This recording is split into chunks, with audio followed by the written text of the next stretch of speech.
लोग हाथ जोड़ लें। नमो अरिहंताणं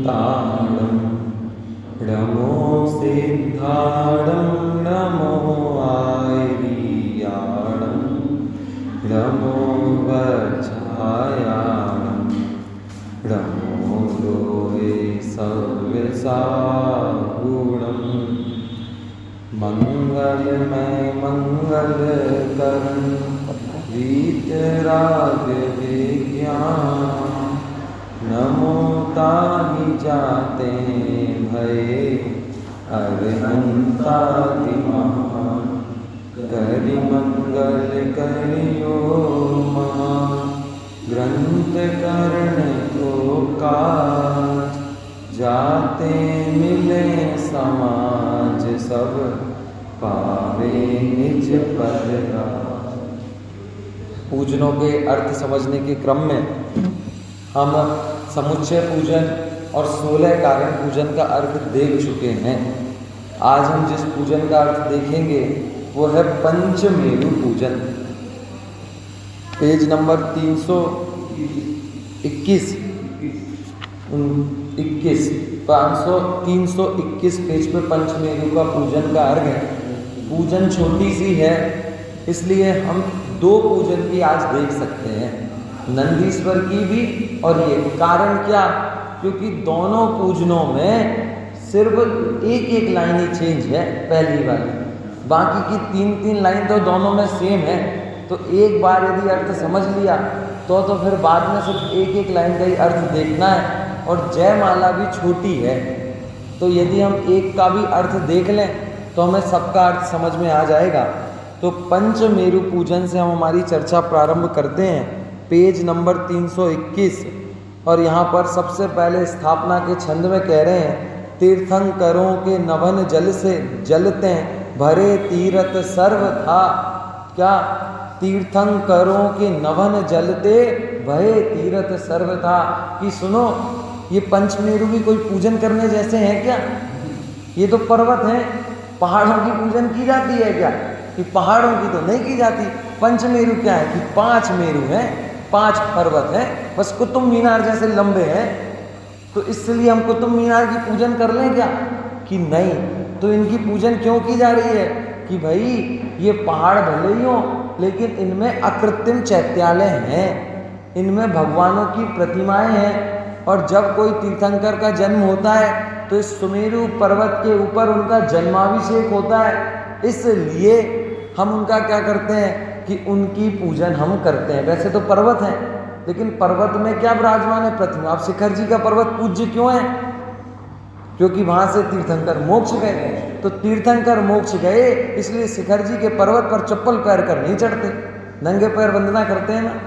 क्यों? क्योंकि वो भूमि भी पवित्र हो गई है। ऐसे ये मेरु भी इसलिए पवित्र हो गए, इनकी पूजन इसलिए कर रहे हैं क्योंकि इन मेरुओं में अकृत्रिम चैत्यालय विराजमान है, भगवान की प्रतिमाएं विराजमान है। और तीर्थंकरों के नवन जलते भये तीरथ सर्व था। और ये तीर्थंकरों के नवन के जल से, उनका जो जल है वो गंधोदक इन पर्वतों में बहता रहता है। इसलिए ये तीर्थंकर पर्वत भी कैसे हो गए हैं कि तीर्थ व क्षेत्र हो गए, तीर्थ बन गए। किसके कारण? कि तीर्थंकरों के गंधोदक से, नवन जल से। ये पहाड़ भी क्या बन गए? तीर्थ सर्व था, कि सर्वदा तीर्थ हो गए, हमेशा के लिए तीर्थ बन गए। ताते प्रदक्षिण देत सुरगण पंचमेरु की सदा। और इसलिए सुरगण देवता लोग इन पंचमेरु पर्वतों की प्रदक्षिणा देते रहते हैं। 5 मेरुओं की प्रदक्षिणा कौन देते हैं? कि सुरगण देव लोग इनकी प्रदक्षिणा देते रहते हैं। ये सूर्य और चंद्रमा जो हमें दिखाई देते हैं, ये सूर्य चंद्रमा कहाँ घूमते हैं? ये सुमेरु पर्वत की प्रदक्षिणा देते हैं हमेशा कंटिन्यू। जैसे हम भगवान की प्रदक्षिणा देते हैं ना 3, ऐसे ही सूर्य और चंद्रमा अनादि काल से सुमेरु पर्वत की प्रदक्षिणा दे रहे हैं और अनंत काल तक सुमेरु पर्वत की प्रदक्षिणा देते रहेंगे। ऐसे तीर्थ हैं ये ना। 2 जलधि ढाई दीप में सब गिनत मूल विराजही। कि कहाँ विराजते हैं ये सुमेरु पर्वत? कि 2.5 दीप में 2 समुद्र हैं। कौन कौन से? एक तो लवण समुद्र, एक कालोदधी समुद्र। तो उन 2 समुद्र के दो जलधि ढाई द्वीप में, दो समुद्र ढाई द्वीप में, उन ढाई द्वीपों के जो दो समुद्रों के बीच में गणत मूल विराजई, मूल यानी बीच में, मूल में एकदम सेंटर में विराजते हैं कि एक समुद्र और ये दूसरा समुद्र, तो इसके बीच में जो क्षेत्र है ना, उस क्षेत्र के सेंटर में विराजते हैं।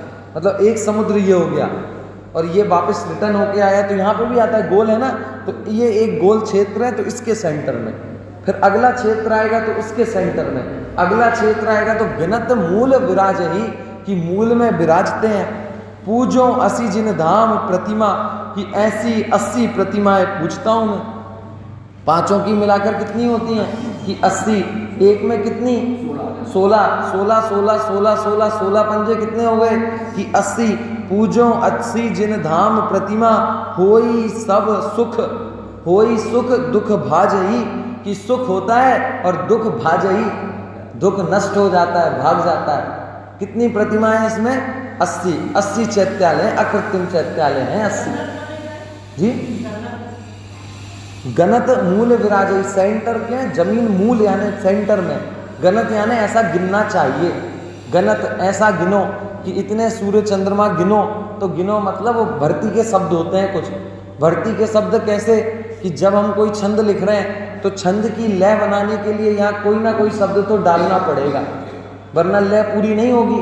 तो इसका तो नियम होता है छंदों का कि इतने शब्द आपको देने ही पड़ेंगे, वरना आदमी पढ़ ही नहीं पाएगा। तो फिर ऐसे कुछ शब्द जो ऐसे होते हैं भर्ती के, मतलब कि जिनको कहीं भी सेट कर दो वो चले ही जाते हैं, कहीं भी उनको बोल दो वो हर जगह सेट हो जाते हैं। जैसे अधिकतर आता है कि ऐसा तीर्थंकरों ने कहा है। कुंद कुंदाचार्य की कई गाथाएं हैं जिसमें गाथा में कुछ कहना चाहते थे, वो 1.5 लाइन में खत्म हो गया, आधी लाइन में कोई नई बात कहाँ से लिखें, तो ऐसा तीर्थंकरों ने कहा है, ऐसा गणधर देवों ने कहा है, ऐसा सर्वज्ञ ने कहा है, तो ऐसा करके उस पंक्ति को पूरा कर देते हैं। ऐसे यहाँ पे इस गणत से उसको पूरा कर दिया। ये तो हो गया उसकी स्थापना कि हमने जान लिया कि वो पंचमेरु कहाँ है, वो तीर्थ क्यों कहलाते हैं, उनकी पूजन क्यों की जाती है, ये सारी चीजें हमने इसमें देख ली, स्थापना में बता दी थी। अब अष्टक में बोल रहे हैं जी। हाँ देखिए, श्री का मतलब होता है लक्ष्मी। कौन सी लक्ष्मी कि केवल ज्ञान रूपी लक्ष्मी। इसलिए आप कभी भी देखना कि जब भी कोई कृत्रिम अकृत्रिम चैत्यालय की पूजन हो या किसी पर्वत की पूजन हो, तब उसके आगे श्री नहीं लगता। हाँ, तो वही तो जो लोग ये समझते हैं कि श्री यानी केवल ज्ञान रूपी लक्ष्मी, तो केवल ज्ञान रूपी लक्ष्मी तो किसको मिल सकती है कि सिर्फ जीव को ही मिल सकती है, तीर्थंकरों के पास ही होती है। तो जब हम तीर्थंकरों की पूजन करते हैं तब तो उसमें श्री नहीं लगाते हैं, और वैसे नहीं लगाते। जैसे ये 16 कारण भावना है ना, इसमें भी कहीं श्री नहीं लगा है। क्यों नहीं है? नहीं है, इसमें 16 कारण में नहीं है, क्योंकि वो 16 कारण भावनाएं हैं नहीं है। ओम रीम श्री। अच्छा, इसमें तो इसमें तीर्थंकरों को स्मरण करके उसमें श्री लगा दिया होगा। वैसे श्री का मतलब होता है केवल ज्ञान रूपी लक्ष्मी। तो जहाँ हमें केवल ज्ञान जिसमें है उसकी पूजन करते हैं, तो वहाँ तो हम श्री लगा देते हैं,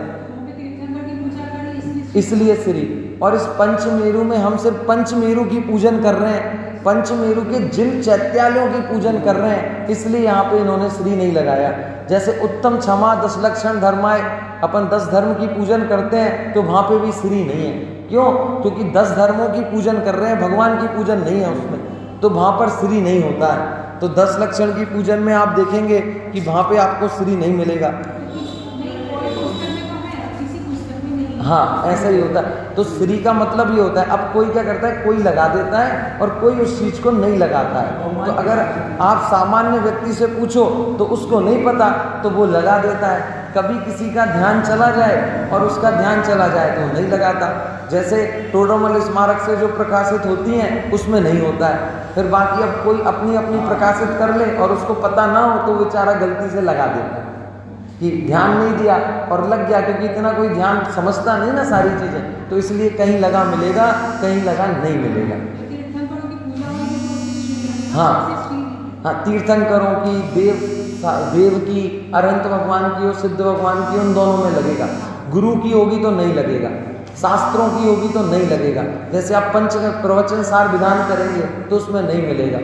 आप गुरुओं में अपन वो वाली पूजन करते हैं ना, तो गुरुओं की श्रुत पंचमी पे अपन श्रुत सागर जी की पूजन करते हैं तो उसमें वो नहीं मिलेगा। रक्षाबंधन पे अपन 800 मुनिराजों की पूजन करते हैं, उसमें आपको श्री नहीं मिलेगा। क्यों? क्योंकि वो श्री केवल ज्ञान का सूचक है। तो केवल ज्ञान जिसे प्रकट हो गया है उसको उधर पे वो लगा होता है। चलिए ठीक है। तो शीतल मिष्ट सुवास मिलाए कि शीतल है और मिष्ट सुवास और अच्छी सुगंध इसमें से आ रही है। कौन से जल में से?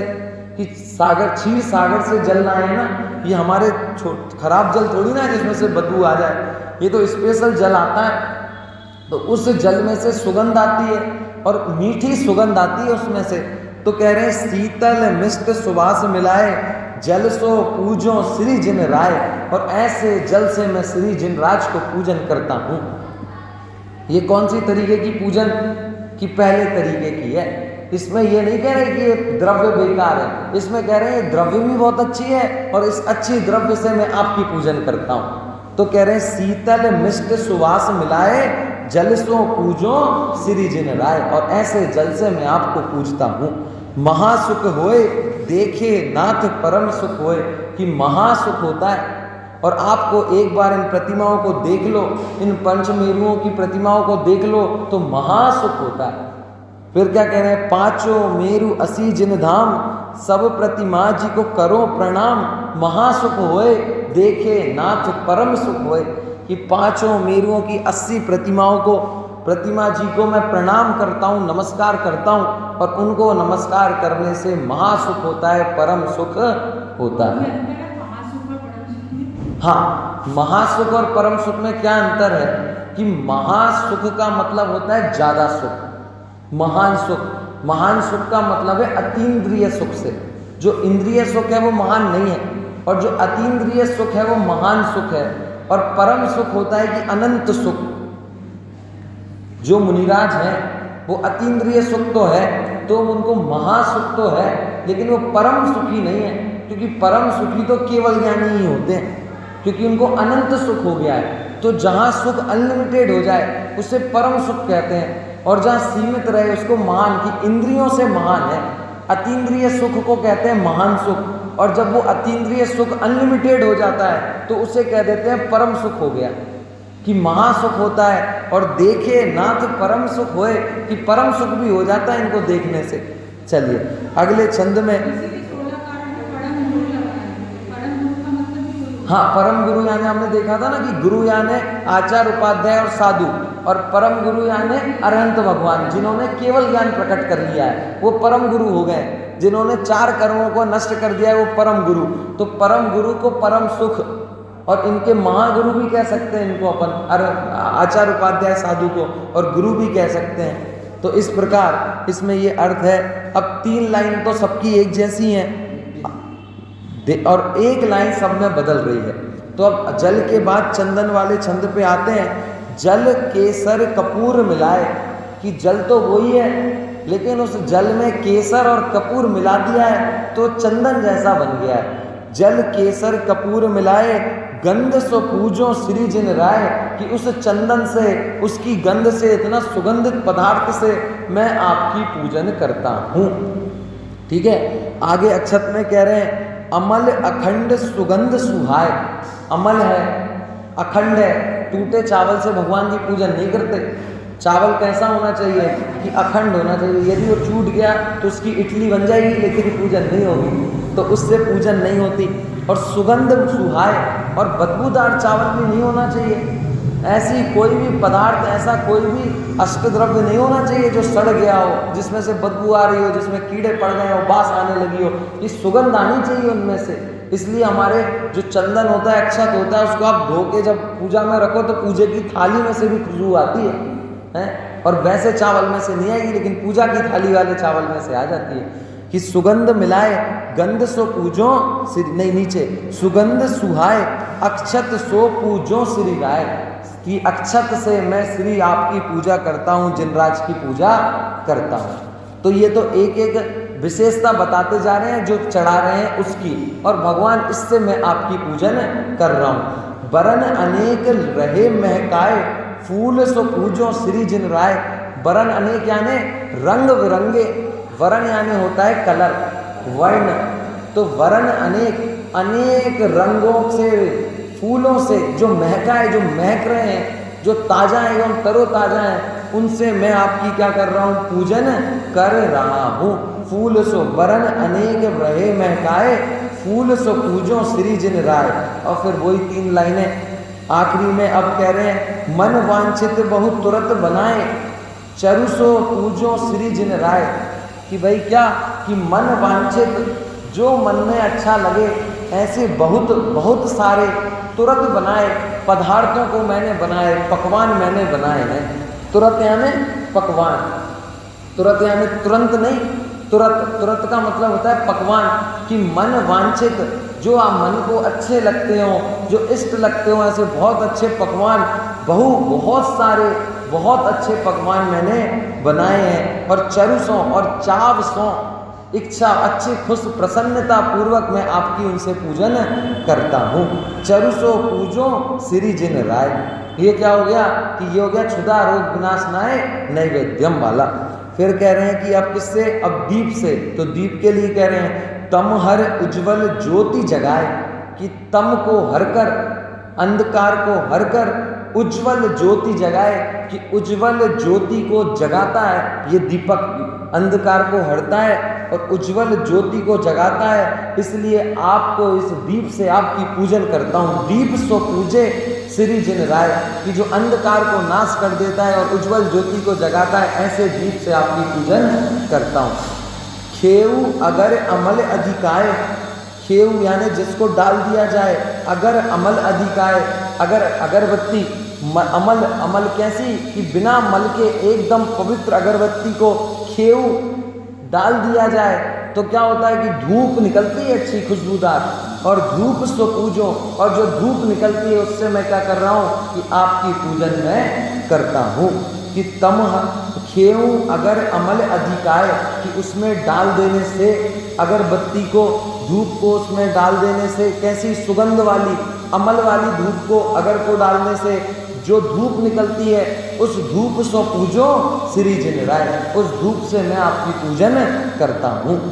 क्या कह रहे हैं, सुरस सुवर्ण सुगंध सुभाए। देखो सु सु सु कर दिया उन्होंने, ऐसे अतिशोक्ति अलंकार होता है ये। क्या, कि एक अक्षर से चालू हो रहा है, वही वही वही वही वही, निर्द्वंद निराकुल निराकार निर्मम निर्मल हो निराधार। कितना नीनी हो गया, निर्मल निराकुल निराधार निर्मम निर्मल निराकार निर्द्वंद निराकुल। कि सब ना ना ना के पूजन पढ़ने में भी मजा आ जाता है। एक पूजन है चा चा झा झा झा झा ऐसा चलता रहता है उसमें, शायद वो शांतिनाथ भगवान की पूजन है, उसकी जय माला में छ छ छ छ जय जय जय ऐसे ही पूरे। और ऐसा ही नहीं है कि चाचा रखा है, उसका मतलब होता है, सारा मतलब होता है। सिद्ध भगवान की पूजा में भी है। तो ऐसे बहुत प्रकार के छंद होते हैं, और उन छंद को पढ़ने से ऐसा आनंद आ जाता है कि उसको नमो नगन जैन जन ज्ञान ध्यान धन दीन मैन मान विन दान धन ऐन हीन तन छीन। कि इसमें पता है क्या है, कि इसमें एक शब्द कोई और आता है और फिर ना आता है। तो आप इसको एक ना बीच में लिख दो और ऊपर शब्द लिखो तो पूरा हो जाए। ना मो न ग न जय न ज न नमो नगन जैन जन ज्ञान ध्यान धन लीन ज्ञान ध्यान धन नील मैन मान विन दान धन ऐन हीन तन छीन। सब में नाना है लास्ट में। ऐसे शब्दों को ढूंढ ढूंढ कर ये छंद बना देते हैं कितने, और अर्थ भी इतना गजब का होता है। आप इसका अर्थ पढ़ो तो अभी ऐसे ही नहीं है कि नाना झूठ बांध के रख दिया हो, कि अर्थ भी बैठ रहा है और पूरे शब्द भी बैठ रहे हैं। इसको कहते हैं अलंकार। चलिए ठीक है। तो ऐसे सुरस सुवर्ण सुगंध सुभाए फूल सो पूजो श्री जिन राय। की जो सुरस है, जो सुवर्ण है, जिसका वर्ण अच्छा है, जिसकी गंध अच्छी है, जिसका रस अच्छा है, और सुभाए, और जो पुष्प सबको भाता है, सबको पसंद आता है, ऐसे फूल सो पूजो श्री जिन राय। और ऐसे फूल से मैं आपकी पूजन फल सो पूजूं श्री जिन राय, ऐसे फल से मैं आपकी पूजन करता हूँ। अष्ट द्रव्य में अर्घ बनाए ध्यानत पूजो श्री जिन राय, और लास्ट में उन अष्ट द्रव्यों का अर्घ बनाकर ये ध्यानत कौन, इसको लिखने वाले, ये ध्यानत आपकी पूजन करते हैं, है ना। चलो, और यदि अपन कर रहे हो तो अपन तो ध्यानत नहीं है, तो यहाँ ध्यानत का मतलब क्या, कि ध्यान पूर्वक ध्याते हुए आपकी पूजन करते हैं, कि आपको ध्याते हुए आपकी पूजन करते हैं। ये तो हो गई इसके अष्टक। इसकी जयमाला और देख लेते हैं। जयमाला बिल्कुल सरल है ना। इसमें से सेकंड लाइन तो सेम है, तो 4-5 लाइनें ही हैं इसमें भी। सबसे पहले प्रथम सुदर्शन स्वामी, पहला सुदर्शन, दूसरा विजय, तीसरा अचल, चौथा मंदर, विद्युन्माली नाम, कि इनके नाम है किसके, इन पर्वतों के। कौन कौन से, सुदर्शन, विजय, अचल, मंदर और विद्युन्माली, ये 5 इन मेरुओं के नाम हैं। कि ये 5 नाम पंच मेरु जग में प्रकट, और ये 5 मेरु संपूर्ण जगत में प्रकट हैं। सब इनको जानते हैं कि ये 5 मेरु हैं, और उनके नाम बता दिए। अब इनकी रचना कैसी है वो बता रहे हैं। सबसे पहले कि जो मेरु पर्वत है ना, बीच वाला सुमेरु पर्वत पहला वाला जो जम्बू द्वीप में है, वो थोड़ा बड़ा है, और बाकी जो पर्वत हैं वो चारों थोड़े छोटे छोटे हैं। जैसे आपको यहाँ पे दिख रहा होगा, अब तो बंद हो गया, कि बीच वाला बड़ा साइज का रहता है, 4 बराबर साइज के। तो पहले जो बड़ा वाला है बीच का, उसका स्वरूप बता रहे हैं कि कैसा कैसा है। फिर उसके बाद चारों एक जैसे साइज के हैं, फिर नीचे की 4 लाइनों में उन चारों का एक साथ बता देंगे। तो पहले वाले जो सेंटर वाला जो सबसे बड़ा है, उसका बता रहे हैं क्या, कि प्रथम सुदर्शन मेरु विराजे, कि प्रथम तो सुदर्शन मेरु विराजता है, बीचों बीच एकदम पूरे 3 लोक के बीचों बीच मेरु पर्वत विराजता है। भद्र साल वन भूपर साजे, और उसके सबसे नीचे भूमि पर भद्र साल वन होता है, और उस भद्र साल वन के चारों कोनों में एक एक चैत्यालय होता है, जिसमें भगवान होते हैं। 4 भूपर हो गया सुमेरु पर्वत, उसके नीचे कौन सा वन, भद्रसाल वन, और भद्रसाल वन के चारों दिशाओं में एक एक चैत्यालय। तो कितने हो गए, 4 हो गए। भद्रसाल वन के कितने हो गए, 4 हो गए। अब कह रहे हैं कि चैत्यालय चारों सुखकारी, मन वच तन बंधना हमारी, और ये चारों चैत्यालय सुखकारी हैं, और मन वच तन से इनको हमारी वंदना हो। अब कह रहे हैं थोड़ा और ऊपर जाओ, अभी तो बिल्कुल नीचे थे। ऊपर 5 शतक पर सोहे, नंदन वन देखत मन मोहे, कि ऊपर 500 शतक, 5 शतक यानी 500 योजन, 500 योजन ऊपर जाओ, तब क्या आ जाता है कि एक नंदन वन सोहे, एक नंदन वन शोभा पाता है, और जिसको देखकर मन मोह हो जाता है। कि ऐसा नंदन वन है सुंदर, कि उसको देखकर जीव का मन मोह हो जाता है। और ऐसा वन 500 धनुष ऊपर आता है। भद्रसाल वन के 500 धनुष ऊपर जाओ तो नंदन वन, तो नंदन वन में भी चारों दिशाओं में एक एक प्रतिमा। तो फिर से कह रहे हैं चैत्यालय चारों सुखकारी, मन वचतन वंदना हमारी। कितने हो गए, 8 हो गए। 80 तक जाएंगे हम, 8 हो गए अभी, ठीक है। फिर 62.5 सहस्त्र ऊंचाई, कि 62.5 योजन और ऊपर चले जाओ, 62,500 योजन, सहस्त्र लिखा है, सहस्त्र मतलब 1000, 62,500 ऊपर, कितना हजार, 62,500 किलोमीटर या योजन, कह रहे हैं योजन, 62,500 योजन ऊपर और चले जाओ तो एक और वन आ जाता है। कौन सा, सुमनस वन आ जाता है। कौन सा वन, सुमनस वन। 62.5 सहस्त्र ऊंचाई, वन सुमनस शोभे अधिकाई, कि वहां पे सुमनस वन शोभता है। और उस सुमनस वन में फिर चारों दिशाओं में एक एक चैत्यालय, तो चारों चैत्यालय चारों सुखकारी, मन वचतन वंदना हमारी। कितने हो गए, 12 हो गए, हो गए 12। चलिए फिर उसके कह रहे हैं कि योजन ऐसे 36, कि 36 सहस्त्र, 36,000 योजन और ऊपर चल जाओ। कौन से वन से, कि सुमनस वन आया था ना, इससे 36,000 योजन और ऊपर चले जाओगे तो क्या होगा कि एक पांडुक वन आ जाएगा। और उस पांडुक वन के चारों ओर भी एक एक प्रतिमा होगी। तो कितनी हो गई कि 4 और 16 हो गई। तो एक मेरु में कितनी प्रतिमाएं? 16। 4 सबसे नीचे, फिर 32 500 धनुष ऊपर जाओ तो फिर 4 आ जाती हैं, फिर 62,000 योजन जाओ तो फिर 4 आ जाती हैं, फिर 36,000 योजन जाओ तो फिर 4 आ जाती हैं। तो ऐसे 16 हो जाती हैं। तो चैत्यालय चारों सुखकारी, मन वच तन बंदना हमारी। अब कह रहे हैं ये सुदर्शन मेरु का है, जिसे हम सुमेरु पर्वत कहते हैं। ये किसका हो गया? सुदर्शन मेरु का। अब बाकी के 4 का बता रहे हैं कि चारों मेरु समान बखाने, कि अभी ये बीच वाला तो अलग था ना, अब बाकी के जो 4 मेरु हैं वो एक जैसे हैं। तो एक के बारे में बताएं तो चारों के बारे में वैसे ही समझ लेना। चारों मेरु समान बखाने, भूपर भद्र साल चहु जाने, कि भूमि पर चहु जाने यानी चारों में ही भद्रसाल वन होता है, ऐसा जान लो।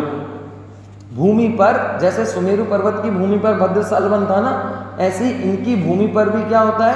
भद्रसाल वन होता है, और चारों के में होता है। तो भद्रसाल वन तो 5 में एक जैसा हो गया। ठीक है, चलो इसमें कितने हो गए कि चारों में 4 दिशाओं में, तो कितना हो गया? 16। तो वही कह रहे हैं 16 कहाँ गया? चैत्यालय 16 सुखकारी, मन वच तन बंदना हमारी, कि मन वच तन और बंदना से उनकी बंदना हो जाए। ठीक है, 16 और हो गए, 16 पहले हो गए थे, 16 और 16 कितने हो गए?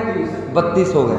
ठीक है, अब कह रहे हैं कि वो 4 थे ना, उन 4 में 500 योजन ऊपर और चले जाओ। कह रहे हैं ना कि ऊंचे 5 शतक पर सभा के, चारों नंदन वन अभी लाके, कि 500 धनुष और ऊपर जाओगे, 500 धनुष ऊपर योजन ऊपर जाने पर फिर आपको 4 वन मिल जाएंगे। कौन से मिल जाएंगे? जैसे उसमें नंदन वन था ना, ऐसे इन सब में भी नंदन वन होंगे। नाम सबके एक जैसे हैं, बस ऊंचाई में थोड़ा सा अंतर है। तो नंदन वन तो 500 की ऊंचाई पे है, इसका मतलब नंदन वन 5 सुमेरु 5 पर्वतों में बराबरी पर ही है, 500 धनुष ऊपर ही है, 500 योजन ऊपर। तो फिर उसमें भी चारों दिशाओं में एक एक, तो 16 और हो गई। तो 32 में 16 जोड़ लो तो कितनी हो जाए? 48 प्रतिमाएं हो गई। ठीक है, फिर कह रहे हैं कि अब क्या करें कि 55.5 सहस उतंगा, बन सोमनस 4 बहुरंगा, कि क्या करो कि 55.5 सहस्त्र 55,500 ऊपर और चल जाओ। सुमेरु पर्वत में कितने ऊपर था सुमनस वन? 62.5 कि नंदन वन से 62,500 योजन चले जाओ तो क्या आ जाता था? सुमनस वन। इसमें कह रहे हैं 55,500 ऊपर चले जाओ योजन तो कौन सा वन आ जाता है? सुमनस वन। इस वन में भी चारों दिशाओं में 4 तो 16 और हो गई। तो चैत्यालय 16 सुखकारी, मन वच तन बंदना हमारी, 48 में 16 और जुड़ गए, 64 हो गए। ठीक है, अब इस सुमनस वन से और ऊपर जाओगे तो पांडुप वन आ जाएगा। सुमेरु पर्वत से हम कितना ऊपर गए थे? 36,000 योजन ऊपर गए थे। अब देखो यहाँ कितना ऊपर जाना है? उच्च 28 सहस्त्र बताए कि 28,000 योजन, उधर 36 था इधर 28, कि 28,000 योजन और ऊपर चले जाओ सुमनस वन से तो पांडुप वन आ जाता है। और पांडुप वन के चारों ओर भी एक एक प्रतिमा होती है। तो इस प्रकार 64 में 16 और जोड़ लें तो कितने हो गए?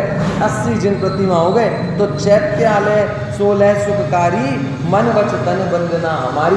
अब लास्ट में कह रहे हैं सुर नर चारण बंदन आवे, कि सुर नर और चारण विद्धिधारी मुनिराज बंधन करने के लिए आवे, सो शोभा हम की मुख गावे। तो इस सुमेरु पर्वत की शोभा हम किस मुख से कहें? इतने सुंदर ये पर्वत हैं, गजब के सुंदर पर्वत हैं। चैत्यालय 80 सुखकारी, मन वच तन बंदना हमारी। और चैत्यालय टोटल कितने हो गए? 80 हो गए। 1 के 16, 1 के 16, 1 के 16, 5 के मिला के 80 हो गए। पंचमेरु की आरती पढ़े सुने जो कोय, ध्यानत फल जाने प्रभु तुरंत महासुख होए। कि भाई इस पंचमेरु की जो आरती पढ़ लेता है, सुन लेता है, ध्यानत कह रहे हैं, ध्याता है, फल जाने, उसका फल प्रभु ने क्या जाना है कि तुरंत मोक्ष फल जाए, कि तुरंत ही मोक्ष रूपी फल को प्राप्त कर लेता है, मोक्ष रूपी सुख को प्राप्त कर लेता है। तो इस प्रकार ये पंचमेरु की पूजन हमने की। पूजनम का अर्थ हमने समझा। अब नंदीश्वर